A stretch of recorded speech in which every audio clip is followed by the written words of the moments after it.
దేవుని మహాకృపను బట్టి దేవుడు మరొకసారి మనందరినీ జ్ఞాపకం చేసుకుని ప్రభుని స్తుతించడానికి, ప్రభునామాన్ని గణపరచడానికి చక్కటి సమయాన్ని ఇచ్చారు. ఆయన ఇచ్చిన ఈ సమయాన్ని బట్టి ఇప్పుడును ఎల్లప్పుడూ ఆయనకి స్తుతి, ఘనత, మహిమ, ప్రభావాలు ఆరోపించబడునుగాక. మరి కూడి వచ్చినటువంటి పరిశుద్ధులైన మీ అందరికీ ప్రభునాన్ని బట్టి షలోం. దేవుని కృపా సమాధానాలు ప్రభు మనెల్లరికి అనుగ్రహించునుగాక. దేవుని యొక్క వాక్యంలో నుండి కొన్ని మాటలు మనం ధ్యానం చేయడానికి ప్రయత్నం చేద్దాం. మనం యోహాను సువార్తను ధ్యానం చేస్తూ ఉన్నాం. ఈ యోహాను సువార్త ధ్యానంలో మనం 6 అధ్యాయాలు పూర్తి చేసుకోవడానికి దేవుడు సహాయం చేశారు. ఇక 7వ అధ్యాయంలోనికి మనం వెళ్ళి కొన్ని విషయాలు మనం నేర్చుకోవడానికి ప్రయత్నం చేద్దాం. 7వ అధ్యాయంలో మొదటి వచనాన్ని, 2వ వచనాన్ని మనం చదువుకుందాం. ఈ మొదటి వచనం అంటాడు, అటు తర్వాత యూదులు ఆయనను చంప వెతికినందున యేసు యూదయాలో సంచరించనల్లక గలిలయలో సంచరించుచుండెను. 2 ప్రాంతాల గురించి రాస్తున్నాడు. ఒకటి గలిలయ ప్రాంతం, ఒకటి యూదయ ప్రాంతం. యేసువారు యూదయ ప్రాంతంలో సంచరించడం మానేసి ఎక్కడ తిరుగుతున్నాడు? ఆయన గలిలయ ప్రాంతంలో తిరుగుతున్నాడు. గలిలయ ప్రాంతానికి ఆయన వెళ్ళడానికి గల కారణం ఏంటి? యూదయాలో ఆయనకి ప్రాణ హాని ఉంది. యూదులు ఆయన చంపాలని చూస్తున్నారు. యూదులు ఆయనను మట్టుబట్టాలని చూస్తున్నారు. యూదులు ఆయన చంపాలని ప్రయత్నం చేస్తున్నారు. యూదులు ఎందుకు చంపాలనుకుంటున్నారో మళ్ళా వారు నేర్చుకుందాం. యూదులు ఆయన చంపాలనుకుంటూ చూస్తుంటే వారి నుండి తప్పించుకోవడానికి ఆయన ఎక్కడికి వెళ్ళాడు? గలిలయకు వెళ్ళాడు. గలిలయలో యూదులు యేసువారి మీద తిరుగుబాటు చేసేవారు లేరు. యేసువారి యొక్క పరిచర్య ఎక్కువ కాలం గలిలయ ప్రాంతంలో జరిగింది. ఆ గలిలయ ప్రాంతం నుండి యేసువారు ఒకరోజు తప్పనిసరిగా యూదయకు రావాల్సి వచ్చింది. ఎందుకు ఆయన యూదయకు రావాల్సి వచ్చిందంటే, ఖచ్చితంగా యూదుల యొక్క పురుషులందరూ, ఇశ్రాయేలు పురుషులందరూ ఆ యొక్క యెరూషలేము దేవాలయములో కనిపించవలసినటువంటి సమయం ఒకటి ఆసన్నమైంది. ఏంటి ఆ సమయం అంటే, ఆ దేశంలో పర్ణశాలల పండుగ ఒకటి వచ్చింది. చూడండి, ఈ దేవుని యొక్క వాక్యంలో మనం చూస్తే ద్వితీయోపదేశ కాండం 16వ అధ్యాయము 16వ వచనంలో చక్కటి మాట ఉంటుంది. చూడండి, ద్వితీయోపదేశ కాండం ఏటా 3 మారులు అనగా పొంగని రొట్టెల పండుగను, వార పండుగల రోజున, పర్ణశాల పండుగలలోను మీ దేవుడైన యెహోవా ఏర్పరచుకును స్థలమున మీ మగవారందరూ ఆయన సన్నిధిని కనబడాలి. దేవునికి స్తోత్రం. ఇశ్రాయేలుకు దేవుడిచ్చిన ఒక ఆజ్ఞ ఏంటంటే, ఖచ్చితంగా 7 పండుగలు, ఇశ్రాయేలు 7 పండుగలలో 3 పండుగలలో పురుషులందరూ తప్పనిసరిగా యెరూషలేము దేవాలయంలో కనబడాలి. ఏంటి ఆ పండుగలు? ఒకటి పులియని రొట్టెల పండుగ, పొంగని రొట్టెల పండుగ. 2వది వారముల పండుగ అంటే పెంతుకోస్తు పండుగ. 3వది పర్ణశాలల పండుగ. ఈ 3 పండుగల రోజున ఖచ్చితంగా ప్రతి పురుషుడు కూడా దేవాలయములో కనబడాలి. దేవునికి స్తోత్రం. అయితే ఈ పర్ణశాల పండుగ, ఆ 3 పండుగల్లో ఒక పండుగ అయినటువంటి పర్ణశాల పండుగ ఒకటి ఆసన్నమైంది. ఈ పర్ణశాల పండుగ రోజున యేసువారు అక్కడికి రావాల్సి ఉంది. యూదులందరూ కూడా యేసువారు వస్తాడని ఎదురు చూస్తున్నారు. అసలు యేసువారు రావడానికి, అక్కడ పర్ణశాల పండుగ జరగడానికి, ఆ యొక్క 7వ అధ్యాయంలో జరిగిన సంఘటన అంతా మనకు అర్థం కావాలి అంటే, అసలు పర్ణశాల పండుగ అంటే ఏంటో మనం అర్థం చేసుకోగలిగితే, ఆ పర్ణశాల పండుగ వెనుక ఉన్నటువంటి ఉద్దేశాన్ని మనం జ్ఞాపకం చేసుకోగలిగితే 7వ అధ్యాయం మనకు బాగా అర్థమవుతుంది. కనుక 7వ అధ్యాయాన్ని మనం ధ్యానం చేయడానికి పూర్వం ఈ పర్ణశాల పండుగ అంటే ఏంటో కొన్ని విషయాలు నేర్చుకోవడానికి ప్రయత్నం చేద్దాం. లేవియకాండము 23వ అధ్యాయము 39వ వచనం నుండి ఒక చక్కటి విషయాలు రాయబడతా ఉంటాయి. లేవియకాండము 23వ అధ్యాయము 39వ వచనం నుండి, ఆ ఏట 7వ నెల 15వ దినమున ఆ భూమి పంటను కూర్చుకున్న సమయం యెహోవాకు 7 దినాలు పండుగ చేయాలి. దేవునికి స్తోత్రం. హల్లెలూయా. ఎన్ని రోజులు? 7 దినాలు పండుగ చేయాలి. జాగ్రత్తగా వినాలి. ఈ పర్ణశాల పండుగ 7 రోజుల పండుగ. ఎప్పుడు ప్రారంభిస్తారు? యూదుల క్యాలెండర్ ప్రకారంగా 7వ నెల 15వ రోజున, అంటే 2024 సంవత్సరంలో అక్టోబర్ నెల 16వ తారీఖు నుంచి వచ్చింది. అంటే ఈ సంవత్సరం పర్ణశాలల పండుగ యూదులు ఎప్పుడు చేసుకుంటారంటే అక్టోబర్ నెల 16వ తారీఖు నుండి 23వ తారీఖు వరకు పర్ణశాల పండుగలు జరుగుతాయి. వాళ్ళ క్యాలెండర్లో ఎప్పుడది 7వ నెల 15వ తారీఖు. అయితే యూదుల క్యాలెండర్ ప్రకారంగా 7వ నెలలో 15వ తారీఖు నుండి 7 దినాలు వాళ్ళు పర్ణశాల పండుగ చేసుకోవాలి. ఈ 7 దినాల్లో మొదటి రోజు విశ్రాంతి దినం. అలాగే 7 రోజులు అయిపోయిన తర్వాత 8వ దినము విశ్రాంతి దినం. విశ్రాంతి దినం అంటే విశ్రాంతి దినాన్ని ఎలాగైతే ఉంటారో, ఎలాంటి నియమ నిబంధనలు కలిగి ఉంటారో అలాంటి నియమ నిబంధనతో వాళ్ళు మొదటి రోజు, అలాగే అయిపోయిన 7 దినాలు అయిపోయిన తర్వాత 8వ రోజు అలాంటి నిబంధనలతో ఉండాలి. ఇక ఈ 7 దినాలు ఎలాగంటే జాగ్రత్తగా వినాలి. ఈ 7 దినాలు కూడా వీళ్ళు చేయాల్సినటువంటి పని ఏంటంటే, వీళ్ళు కట్టుకున్నటువంటి గృహాల దగ్గర, వీళ్ళు నిర్మించుకున్నటువంటి గృహ సమూహాల దగ్గర, లేదా ఎవరింటి దగ్గర వాళ్ళు, ఎవరి గృహాల దగ్గర వాళ్ళు, ఎవరు పెరట్లో వాళ్ళు, వాళ్ళ ఖాళీ స్థలాలలో వీళ్ళు ఏం చేయాలంటే పర్ణశాలలు కట్టుకోవాలి. పర్ణశాలలు అంటే గుడారాలు కట్టుకోవాలి. ఎలాంటి గుడారాలు కట్టుకోవాలంటే, ఇశ్రాయేలీలు సంచార జీవులుగా ఉన్నప్పుడు ఎలాగైతే గుడారాలు కట్టుకుని బ్రతికారో అలాంటి గుడారాలు కట్టుకుని బ్రతకాలి. ఈ 7 దినాలు కూడా ఇశ్రాయేలీలు ఆ యొక్క గుడారాల్లోనే భోజనం చేయాలి. ఆ గుడారాల్లోనే అవసరమైతే పండుకోవాలి. ఆ గుడారాల్లోనే వారి కార్యకలాపాలన్నీ జరిగించాలి. మేము ధనవంతులమండి అక్కడ కూర్చోమండి అంటే కుదరదు. మేము భాగ్యవంతులమండి మేము ఆ గుడారాల్లోనికి వెళ్ళాం అంటే కుదరదు. పండగ రోజున యేసు ప్రభులు దేవాది దేవుడు చెప్పినటువంటి క్రమం చెప్పిన 7 దినాలు కూడా వాళ్ళు ఆ గుడారాల్లో నివాసము ఉండాలి. అసలు ఎందుకు ఈ గుడారాల్లో ఆయన నివాసం ఉండమంటున్నాడు? నేను రాత్రి వాట్సాప్ గ్రూపులో మీకు కొన్ని ఫొటోస్ పెట్టాను. ఆ ఫొటోస్లో కొన్ని ఉదాహరణలు అనమాట. గుడారాల పండుగకి గుడారం ఎలా కట్టుకుంటారు. బాగా ధనవంతులు అనుకోండి మంచి మంచి డేరాలతో కట్టుకుంటారు. కొంచెం బీద వాళ్ళు అనుకోండి ఈతాకు మట్టలతో కట్టుకుంటారు. కొంతమంది మాకు కొంచెం అటు ఇటుకున్న వాళ్ళు అనుకోండి క్లాత్తో కట్టుకుంటారు. మొత్తం ఎలాగైనా ఇంటి బయట, ఇంటికి ఆరు బయట, లేదా వరండాలో, లేదా వారి ఖాళీ స్థలాల్లో అక్కడ శాశ్వతమైన నివాసాల ప్రక్కన ఒక గుడారాలు కట్టుకుని అందులో 7 దినాలు వాళ్ళ నివాసము చేయాలి. ఎందుకు దేవుడు ఈ యొక్క గుడారాలు కట్టుకోమని, అందులో నివాసం ఉండమని చెప్పాడు అంటే, ఒక విషయాన్ని మనం జ్ఞాపకం చేసుకుంటే, ఇక లేవేకాండం 23వ అధ్యాయంలోనే, లేవేకాండం 23వ అధ్యాయంలోనే మనం క్రిందకి వెళ్తే ఒక చక్కటి మాట మనకు చదువుతూ ఉంటాడు, మనకు జ్ఞాపకం చేస్తూ ఉంటాడు ఎందుకు ఆ యొక్క గుడారాల పండుగ చేయాలో. 42వ వచనం, నేను ఐగుప్తు దేశంలో నుండి ఇశ్రాయేలును రప్పించినప్పుడు వారిని పర్ణశాలలలో నివసింపజేసి తినని మీ జనులు ఎరుగునట్లు. ఆమేన్, హల్లెలూయా. ఎలాగట? మీ ఇశ్రాయేలీలు మీ పితరులు ఐగుప్తు దేశం నుండి కానాకు వచ్చేటప్పుడు, ఐగుప్తు ప్రయాణము నుండి కానా ప్రయాణానికి వచ్చేటప్పుడు వాళ్ళు 40 సంవత్సరాలు ఎక్కడున్నారటిలో? పర్ణశాలలో ఉన్నారు. వాళ్ళు పర్ణశాలలో ఉన్నారని మీరు గుర్తించుకునేటట్లు, మీరు జ్ఞాపకం చేసుకునేటట్లు, మీరు దానిని గ్రహించుకునేటట్లు ఆ 40 సంవత్సరాలు వారు ఎలా జీవించారో, ఆ 40 సంవత్సరాలు వారు దేవుని కృపను ఎలా అనుభవించారో మీరు తెలుసుకునే నిమిత్తము, మీరు గ్రహించు నిమిత్తము, మీరు దాన్ని ఆలోచించు నిమిత్తము మీరు ఆ పర్ణశాలలు కట్టుకుని అందులో ఉండాలి. దేవునికి స్తోత్రం. అంటే పర్ణశాల యొక్క పండుగ యొక్క ప్రధానమైన ఉద్దేశం ఏంటంటే, జరిగిపోయినటువంటి సంగతులను జ్ఞాపకము తెచ్చుకోవటం. దేవునికి స్తోత్రం. ఏ జ్ఞాపకం తెచ్చుకోవాలి? జరిగిపోయిన సంగతులు. అందులో చూడండి, దినవృత్తాంతాల మొదటి గ్రంథము 16వ అధ్యాయము 13వ వచనములో ఒక చక్కటి మాట ఉంటుంది. ఆయన చేసిన ఆశ్చర్య కార్యములను జ్ఞాపకము చేసుకునుడి, ఆయన సూచక క్రియలను, ఆయన నోటి తీర్పులను జ్ఞాపకం చేసుకున్నాడు. దేవునికి స్తోత్రం. ఎలాగట? ఆయన చేసిన ఆశ్చర్య కార్యములను జ్ఞాపకం చేసుకోవాలి. దేవునికి స్తోత్రం. ఇశ్రాయేలు ఈ పండుగ చేస్తున్నప్పుడు, ఆ గుడారాల్లో నివసించినప్పుడు వీళ్ళు ఏం చేస్తారు తెలుసా? ఆ 7 దినాలు కూడా తోరా చదువుతారు. తోరా అంటే ధర్మశాస్త్రంలోని 5 పంచకాండాలు చదువుతారు. ఈ పంచకాండాలు చదివినప్పుడు వీళ్ళకి ఏది జ్ఞాపకం వచ్చింది?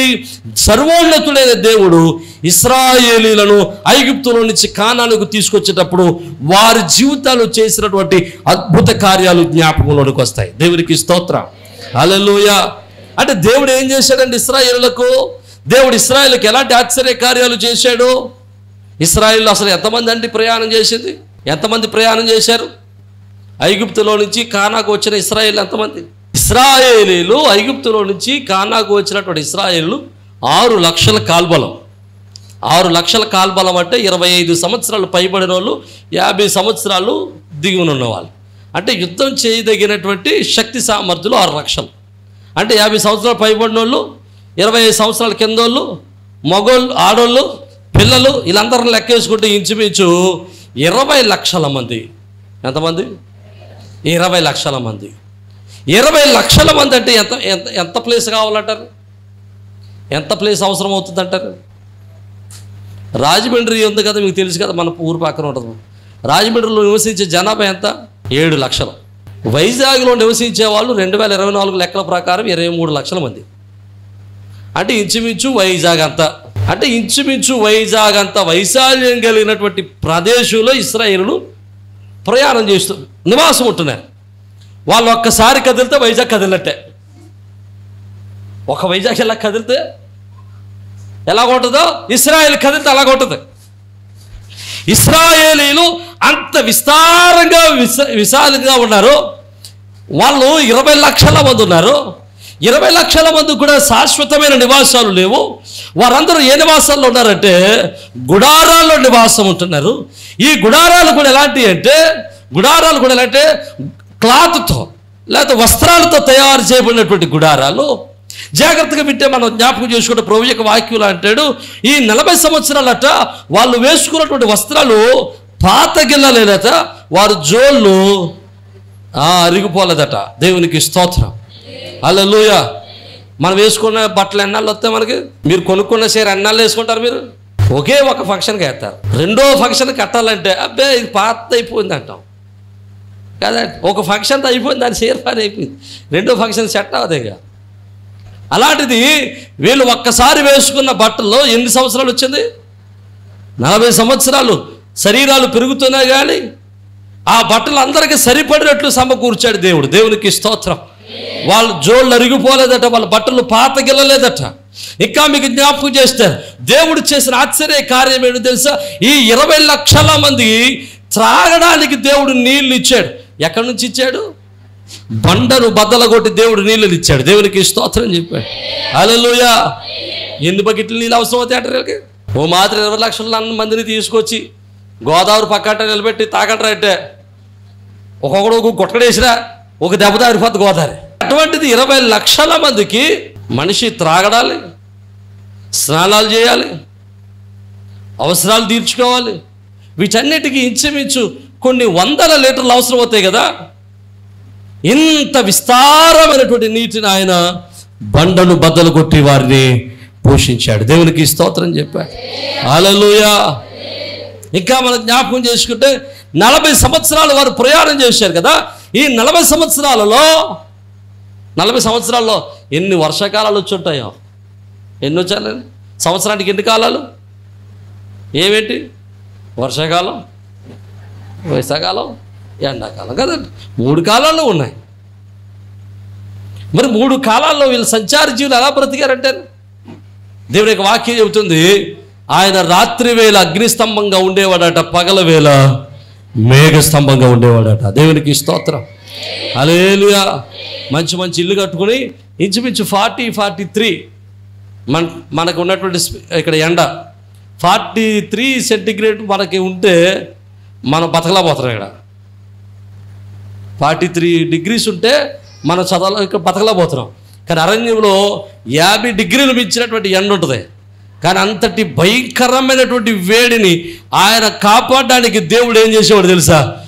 పగలంతా కూడా మేఘముగా వారిని ఆవరించి ఉంచేవాడట. దేవునికి స్తోత్రం చెప్పండి. హల్లెలూయా. మేఘం బయట 50 డిగ్రీలు ఉండేది, మేఘం లోపల ఇంచుమించు 18 డిగ్రీలు ఉండేదట. అర్థమైతే దేవునికి స్తోత్రం. 18 డిగ్రీలు అంటే ఏసీలో ఉన్నట్టే. దేవుడు వారిని మేఘముతో కప్పి వారిని బలపరుచుకుంటూ వచ్చాడు. దేవునికి స్తోత్రం చెప్పాడు. హల్లెలూయా. రాత్రి వేళ అయితే ఇప్పుడు వైజాగ్ అంతటికి ఒకటే దీపం పెట్టాలంటే ఎంత దీపం పెట్టాలి? నా మాట మీకు అర్థమవుతుందా? వైజాగ్ అంతటికి ఒకటే దీపం అంటే ఎంత దీపం పెట్టాలంటాడు. దేవుడు ఒకటే దీపం పెట్టాడు. ఏంటది? అగ్ని స్తంభం. దేవునికి స్తోత్రం. ఒక భయంకరమైన అగ్ని స్తంభం ఆ యొక్క పర్ణశాలల మీద, దేవుని యొక్క ప్రత్యక్ష గుడారం మీద నిలబడుతూ ఉండేదట.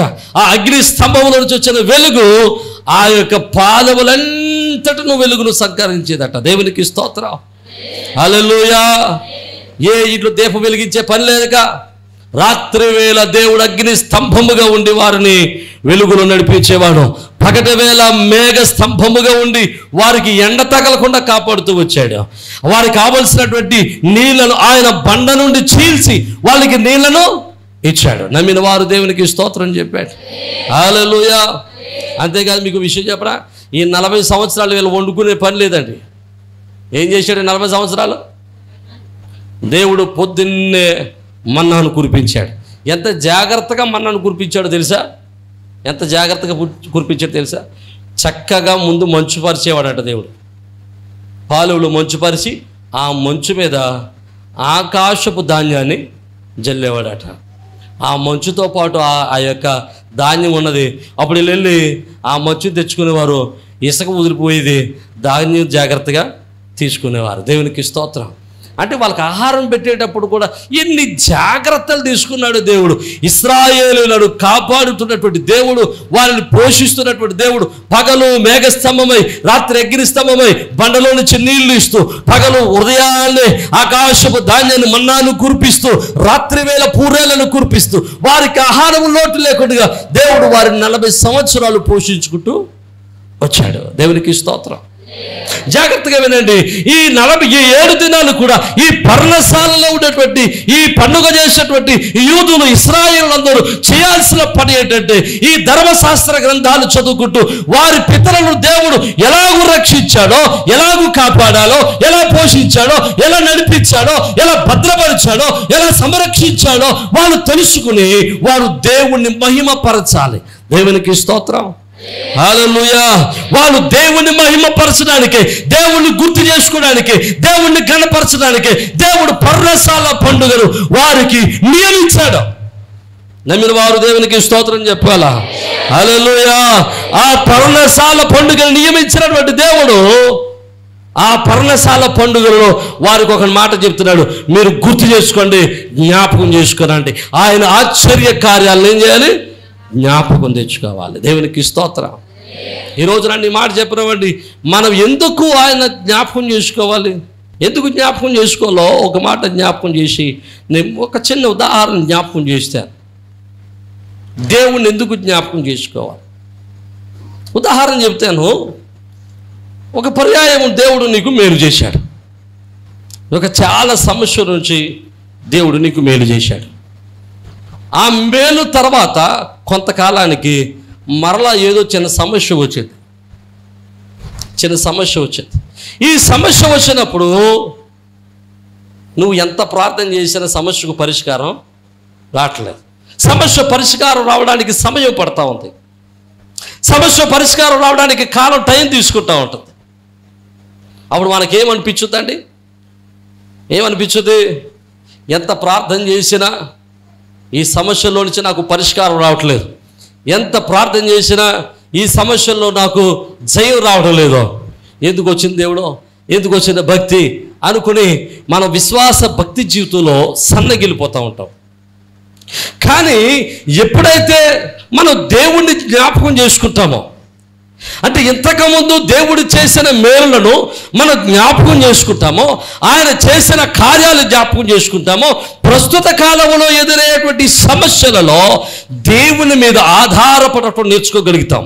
ఎందుకంటే ఇంతకుముందు చేసిన దేవుడు, ఇంతకుముందు మేలు చేసిన దేవుడు, ఇంతకుముందు పోషించిన దేవుడు, ఇంతకుముందు ఘనపరిచిన దేవుడు, ఇంతకుముందు ఆదరించిన దేవుడు, ఇంతకుముందు నడిపించినటువంటి దేవుడు, ఇంతకుముందు సహకరించిన దేవుడు, ఇంతకుముందు బలపరిచినటువంటి దేవుడు ఇక నువ్వు బలపరుస్తాడు అని మనకు ఆయన మీద ఆనుకునేటువంటి, ఆయన మీద ఎదురు చూసేటువంటి మనస్సు కలుగుతుంది. అర్థమైతే దేవునికి స్తోత్రం. హల్లెలూయా. ఒకవేళ ఆయన కార్యాలు మర్చిపోతే మన విశ్వాసాలు ఏమవుతామంటే బలహీనం అయిపోతూ ఉంటాం, విశ్వాసంలో దిగజారిపోతూ ఉంటాం. అందుకనే దావీదు భక్తుడు ఒక చక్కటి మాట అంటాడు 103వ కీర్తనలో, నా ప్రాణమా యెహోవాను సన్నుతించుము, ఆయన చేసిన ఉపకారములలో దేనిని మరచిపోవద్దా. దేవునికి స్తోత్రం. హల్లెలూయా. ఎలాగట? ఆయన చేసిన ఉపకారాల్లో దేనిని మనము మరచిపోకూడదు. ఎందుకు మర్చిపోకూడదు? మరిచిపోతే విశ్వాసంలో బలహీనం అయిపోతాం, మరిచిపోతే నిరీక్షణలో దిగజారిపోతాం, మరిచిపోతే దేవుని కార్యాన్ని, దేవుని యొక్క అద్భుతాన్ని మనము తక్కువగా చూస్తూ ఉంటాం. దేవుని ఆనుకునేటువంటి మనస్సు మనకు ఉండదు. కానీ ఎప్పుడైతే దేవుడు చేసిన అద్భుతాలను, ఆశ్చర్య కార్యాలను, పూర్వపు కార్యాలను, ఆయన చేసినటువంటి ఆయన అద్భుతాలను మనం జ్ఞాపకం చేసుకుంటామో మనం దేవుని కొరకు ఎదురు చూస్తాం. ఎలాగా? అయ్యా, ఇంతకుముందు 40 సంవత్సరాలు పోషించిన వాడు ఈ సమస్యల్లో మమ్మల్ని పోషించడం పెద్ద సమస్య ఏమి కాదు. మన్నాని ఇచ్చిన వాడు ఈరోజు మా ఆహారం పెట్టడం మీకు పెద్ద సమస్య కాదు. దేవునికి స్తోత్రం. హల్లెలూయా, హల్లెలూయా. ప్రియమైన దేవుని బిడ్డలారా, మా జీవితాల్లో కూడా అనేక పర్యాయాలు మేము దేవుడిని జ్ఞాపకం చేసుకుంటూ ఉంటాం. ఎందుకు తెలుసా? ఎప్పుడైనా మేము భోజనశాలలో భోజనం టేబుల్ దగ్గర కూర్చున్నప్పుడు మా పరిస్థితి జ్ఞాపకం వస్తారు. మా పిల్లలు చెబుతూ ఉంటాం, మీరు ఇప్పుడు టేబుల్ దగ్గర కూర్చొని తింటున్నారు అబ్బాయి, ఒకప్పుడు మేము ఎక్కడ భోజనం చేసేవాళ్ళం తెలుసా? మట్టిలో భోజనం చేసేవాళ్ళం. ఎలాంటి పరిస్థితిలో తెలుసా? మేము భోజనం చేస్తుంటే రోగల పండు వచ్చేస్తుండే, గాజు పురుగులు వచ్చేస్తుండే, ఓ చేతితో గట్లు కట్టుకుని ఓ చేతితో తినేస్తుండేవాళ్ళు. కానీ ఈరోజు టేబుల్ మీద కూర్చొని తింటున్నాం. ఈరోజు టేబుల్ మీద కూర్చొని 2-3 కూరలు వండుకుని పెట్టుకుని తింటున్నాం. కానీ ఒకప్పుడు మేము ఎట్లా తిన్నామో తెలుసా? అన్నం లేకపోతే గెజ్జి కాసుకుని అవి ఉన్నటువంటి కొద్దిపాటి బియ్యాన్ని అన్నం ఉన్నాయి ఆ గింజలు వేసుకుని సీమెరగాయలు తెచ్చుకొని సీమెరగాయ నలుంచెట్టుకుని తినేతుండేవాళ్ళం. సీమెరగాయ ఎందుకు తినేవాళ్ళు? గింజనం తినలేం కాబట్టి సీమెరగాయ నాలుగు తగిలించాం అనుకోండి, నాలుగేమవుద్ది? కారం పెడతా. ఈ కారాన్ని ఏం చేస్తాం? మనం గెజ్జితో చల్లార్చడానికి ప్రయత్నం చేస్తాం. అప్పుడు ఏమవుద్ది? ఎంత తినకూడదు అనుకున్నా కానీ లడ సీమెరగాయ. ఎందుకే అంటే సీమెరగాయ పెట్టుకున్నామంటే టపా టపా టపా ఒక లోటడు గెంజి వెళ్ళిపోయేది, కడుపు నిండిపోయేది, ఇంకా ఆఖరి ఉండేది కాదు. ఒక పూట తిన్నామంటే 3 పూటలు ఫస్ట్ ఉండేవాళ్ళం. ఒకప్పుడు మా పరిస్థితి. అర్థమైతే దేవునికి స్తోత్రం. హల్లెలూయా. ఆయన చేసిన ఉపకారాల్లో దేనిని ఆమేన్. హల్లెలూయా, హల్లెలూయా. కొన్నిసార్లు పరిచర్యకు నడుచుకుంటూ వెళ్ళిన రోజులు ఉన్నాయి. ఓ పక్కన డ్రమ్ పట్టుకొని ఓ పక్కన బ్యాగ్ కట్టుకుని నడుచుకుని వెళ్ళిన రోజులు ఉన్నాయి. తట్లవారిపేట మందిరానికి వెళ్ళాలంటే ఆ తోటలో నుంచి చేల్లో నుంచి బురద ఫ్యాంటు మోకాలు పైదాకా మడత తిట్టుకుని నడుచుకుంటూ వెళ్ళేవాడిని. ఎంత భయంకరమైన దినాలో తెలుసా? మా నాన్నగారు ఇక్కడ పరిచర్య ప్రారంభించిన దినాల్లో సరైన రోడ్లే లేవు, ఆయనకి సరైన బట్టలు లేవు, సరైనటువంటి వాహనం లేదు, సరైనటువంటి తిండి లేదు. చాలా ఇబ్బంది పడుతూ పరిచర్య చేశాడు. మేము ఎప్పుడు కూడా ఆయన చేసిన మేలులను ఎప్పటికీ మర్చిపోలేదు. నమ్మిత వారు దేవునికి స్తోత్రం చేద్దాం. హల్లెలూయా. మా పిల్లలు చెప్తూనే ఉంటాం, అయ్యా ఈ రోజు స్థితి ఈ రోజుది కాదు, దీని వెనకాల ఎంతో ప్రయాసం ఉన్నది, దేవుడు చేసిన ఎన్నో అద్భుతాలు ఉన్నాయి. దేవునికి స్తోత్రం. హల్లెలూయా. ఈరోజు మేము కడుపు ఆర తినడమే కాదు, అనేక మందిని పోషించడానికి దేవుడు సామర్థ్యతనిచ్చాడు. నమ్మితే దేవునికి స్తోత్రం చెప్దాం. హల్లెలూయా, హల్లెలూయా. ఇదిగో మన దగ్గర ఉన్న బాక్సులు ప్రతి నెల 16 కుటుంబాలను పోషిస్తున్నాం. 16 కుటుంబాలని, తండ్రిని కోల్పోయిన కుటుంబాలు 16 మందికి మనం ప్రతి నెల సహకరిస్తున్నాం. ఎక్కడి నుంచి వచ్చిందయ్యా అంటే అది దేవుని మహాకృప. మనల్ని ఆయన సంతృప్తి పరచడమే కాదు, ఆయన మనల్ని దీవించడమే కాదు, మనం అనేక మందికి దీవెనకరంగా ఉండేటట్టు దేవుడు చేస్తున్నాడు. దేవునికి స్తోత్రం. ఎప్పుడైనా సమస్యలు వచ్చినప్పుడు, ఎప్పుడైనా బలహీనతలు కలిగినప్పుడు, ఎప్పుడైనా శోధన కలిగినప్పుడు, ఎప్పుడైనా రోగం కలిగినప్పుడు మేము ఏం చేస్తామో తెలుసా? ఇంతకుముందు దేవుడు చేసిన మేలు జ్ఞాపకం చేసుకుంటే ఇప్పుడు శ్రమలో అవి పెద్ద శ్రమలే కాదు. దేవునికి స్తోత్రం చెప్దాం. హల్లెలూయా. మన విశ్వాసం బలపడుతుంది, మన నమ్మకం బలపడుతుంది, మన నిరీక్షణ బలపడుతుంది. దేవుని మీద ఆనుకోవటం బలపడుతుంది నేర్చుకుంటాం. దేవుని మీద ఆనుకుని దేవుని కొరకు ఎదురు చూడటం నేర్చుకుంటాం. అది యెషయా గ్రంథంలో అంటాడు కదా, యెహోవా కొరకు ఎదురు చూచేవారు నూతన బలమును పొందుతారు. నమ్మిన వారు దేవునికి స్తోత్రం చెప్పాలా? హల్లెలూయా. ఎలాగట? యెహోవా కొరకు ఎదురు చూచేవారు నూతన బలమును పొందుతారు. దేవుడు నిన్నందుకనే నూతన బలం పొందుకునే వాడిగా ఉండాలని, నూతన శక్తిని పొందుకునేవాడిగా ఉండాలని నేను దేవుడు ఏమంటాడు తెలుసా? నీవు పాత దినాలలో ఏం చేయాలి? జ్ఞాపకం తెచ్చుకోవాలి. అర్థమైతే దేవునికి స్తోత్రం చెప్పండి. ఇంతకుముందు నువ్వు పొందినటువంటి శ్రమలలో దేవుని యొక్క సహాయము నువ్వు ఎలా అనుభవించావో గుర్తుకు తెచ్చుకోవాలి. ఇంతకుముందు నీ ఆఖరి దినాల్లో దేవుని ఎలా పోషించాడో గుర్తుకు తెచ్చుకోవాలా? నమ్మిన వారు దేవునికి స్తోత్రం చెప్దామా? హల్లెలూయా, హల్లెలూయా. నేను బండి మీద వెళ్తున్నప్పుడు సైకిల్ మీద వెళ్ళేవాడిని చూస్తే చాలా కళ్ళ నీరు వచ్చేస్తుంటారు. నాకు కారణం ఏంటి తెలుసా? ఇంతకుముందు సైకిల్ మీద అన్ని ఇబ్బంది పడ్డాను నాకు తెలుసు. నాకు సైకిల్ లేకపోతే మా పాస్టర్ గారు లేడీస్ సైకిల్ వేసుకుని తిరిగాను చాలా పరిచర్యకు. ఆ సైకిల్ కూడా పోతే నడుచుకుని తిరిగాను. ఇక సత్యం వాళ్ళు ప్రార్థనకి నడుచుకుంటూ వెళ్ళాను. రోజులు ఉన్నాయి, నడుచుకుంటే వెళ్ళి పరిచర్య చేసి వచ్చిన దినాలు ఉన్నాయి. మేము నివసించినటువంటి గృహం ఎంత దారుణంగా ఉండేది తెలుసా? భయంకరంగా ఉండేది. ఇంటి చుట్టూరా మట్టి ఊడిపోయినట్టు ఉండేది. ఇంట్లో వర్షం వచ్చేది, ఓన్లీ మంచం మీద వర్షం వచ్చేది కాదు. వర్షం వస్తే బకెట్లు పెట్టుకుని బిందెలు పెట్టుకుని పరుగో ఎక్కడ పడతా ఉంటుంది నీరు అని చూసుకోవటం. కానీ ఈరోజు దేవుడు మనలను అంతకు మించినటువంటి కృపగలిగినటువంటి స్థలములో దేవుడు నిలబెట్టాడు. హల్లెలూయా, హల్లెలూయా. నా పరిస్థితి ఏంటో తెలుసా? మీకు మంచి మాట చెబుతారు. ఇప్పుడు నేను ఏదో మంచి మంచి బట్టలు వేసుకుంటాను నేను చాలా మంది అనుకోవచ్చు. సేవ ప్రారంభంలో ఇలా సొక్కాయి ప్యాంట్ వేసుకుని బెల్ట్ లేక పురుకోస కట్టుకున్నాను నేను. రైట్, బెల్ట్ లేదు నాకు, పురుకోస కట్టుకున్నాను. ఒకసారి ప్యాంట్ చిరిగిపోతే ఇంకో ప్యాంట్ వేసుకోవడానికి లేకపోతే పైజామా వేసుకున్నాడు. పైజామా వేసుకుంటే చిరిగిపోతే కనపడదు కదా, కింద కాకుంటుంది కదా. అని పైజామా వేసాడు రా అనుకుంటున్నాను. కానీ కాదు, దాని వెనకాల చాలా రహస్యం ఉంది. ఏంటి? వెనకాల చిరిగిపోయింది, ఆ జోబు దగ్గర చిరిగిపోయింది. ఆ చిరిగిపోయింది కనబడకుండా ఉండడం కోసం పైజామా వేశారు. అలాంటి భయంకరమైన పరిస్థితులు గుండా వెళ్ళాం. కానీ ఈరోజు దేవుడు శ్రేష్టమైన ఆశీర్వాదాన్ని అనుభవించేటట్టు చేశాడు. నమ్మిన వారు దేవునికి స్తోత్రం చెప్దాం. హల్లెలూయా. నేనంటున్నాను, ఈరోజు నిన్ను కూడా ఆయన ఆశీర్వదించుటకు సమర్థుడు, నిన్ను దీవించుటకు సమర్థుడు, నిన్ను బలపరచుటకు సమర్థుడు, నీ స్థితిని మార్చుటకు సమర్థుడు, నీ స్థితిగతులు మార్చుటకు సమర్థుడు, నీ కన్నీటిని తుడుచుటకు సమర్థుడు, నీ కన్నీరును తుడిచి నిన్ను ఆనంద బాష్పడుతూ నింపుటకు ఆయన సమర్థుడు. దగ్గరగా దేవునికి స్తోత్రం చెప్దాం. హల్లెలూయా, హల్లెలూయా, హల్లెలూయా. అందుకంటున్నాడు, మర్చిపోవద్దు. ఏది మర్చిపోవద్దు?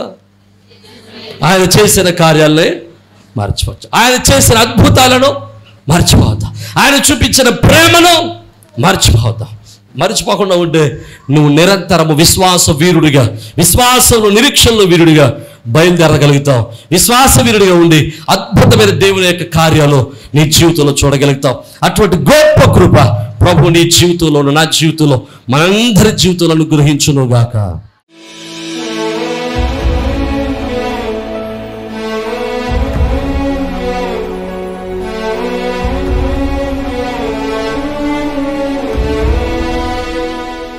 పరిశుద్ధుడు, కృప కలిగిన తండ్రి, జీవం కలిగిన ప్రభువా, మీ ఘననామాన్ని బట్టి మేము స్తుతిస్తా ఉన్నాం.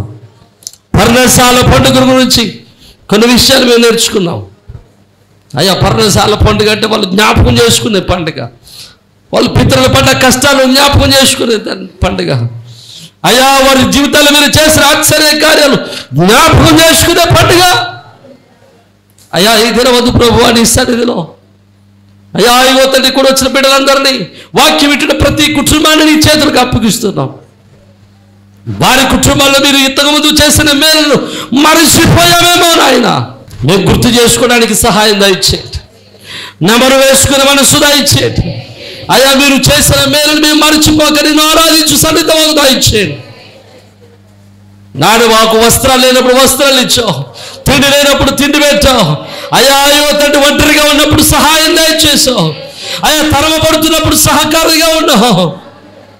అయ్యా అయ్యా అయ్యా అయ్యా, నువ్వు చేసిన ప్రతి మేలును బట్టి మీకు స్తోత్రాలయ్యా. మీరు చేసిన ప్రతి మేలును బట్టి మీకు స్తోత్రాలయ్యా. ఇప్పటి వరకు మేలు చేసిన దేవ, ఇక ముందు మాకు మేలు చేయబోతున్నామని, చేయగలమని మేము నమ్ముతూ మిమ్మల్ని స్తుతిస్తూ ఉన్నాం. మీ కృపకు పాత్రుడకు సహాయం చేయమని యేసు ఘన నామమును బట్టి స్తుతించున్నాం మా పరమ తండ్రి.